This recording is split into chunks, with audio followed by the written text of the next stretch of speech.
ఒంటి నిండా సొమ్ములేసుకోవాలని కాయసు పడుతున్నోళ్ళకు ఇన్ని రోజులు బంగారం బరువైతే ఇప్పుడు వెండి ఎక్కిరిస్తున్నది. రన్నింగ్ రేసులో పోటీ పెట్టినోళ్ళు స్పీడ్ ఉరికినట్టు బంగారం బరెడు ఉరికితే వెండి వెనకకు మరి చూడకుండా మూరెడు ఉరుకుతున్నది.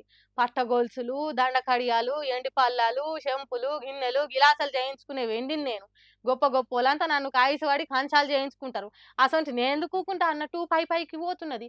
ఇప్పటి నుంచి తగ్గేదేలే అన్నట్టు ఏకంగా ఎండి కిలోకు 3,30,000కు ఏరుకున్నది. ఎండికి ఇట్లా ధర పెరుగుడు చూసి పబ్లిక్ పరేషాన్ అవుడు తప్ప కొద్దిగానైనా కొందాం అనే కోరిక కలుగుతలేదట.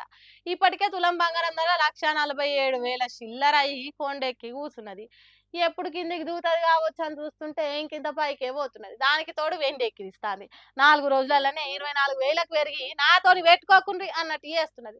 మరి ఎందుకు ఇట్లా వెండికి దండిగా రేటు పెరుగుతున్నది అంటే సోలార్ పలకలకు, కరెంటుతో నడిచే బండ్లు, కార్లకు, ఎలక్ట్రానిక్ వస్తువులకు ఎండితోనే ఎక్కువ తయారు చేస్తారట. కాబట్టే రోజు రోజుకు రేటు పెంచుకుంటాందట ఎండి. రాబోయే కాలంలో ఇంకింత ఎక్కువైతదనే అంటుర్రు. అంతేగాని తగ్గే ముచ్చట లేదట. మళ్ళొచ్చేది పెండ్లిళ్ళ సీజన్ కాబట్టి వెండి బంగారాలకు ఇంకింత గిరాకీ పెరిగి సామాన్య జనానికి దొరకకుండా ఉరుకుతాయని అంటుర్రు. కాబట్టి రేటు తగ్గుతది కావచ్చని ఆశ పెట్టుకొని ఎదురు చూసి తర్వాత బాధపడే కంటే ఇప్పుడే కొని రేపు రేటు పెరిగినాక అమ్ముకుంటే మీకే లాభం జరుగుతదని అంటుర్రు. ఎండి బంగారం వ్యవహారాలు తెలిసినోళ్ళు ఏం చేస్తారనేది మీ ఇష్టం.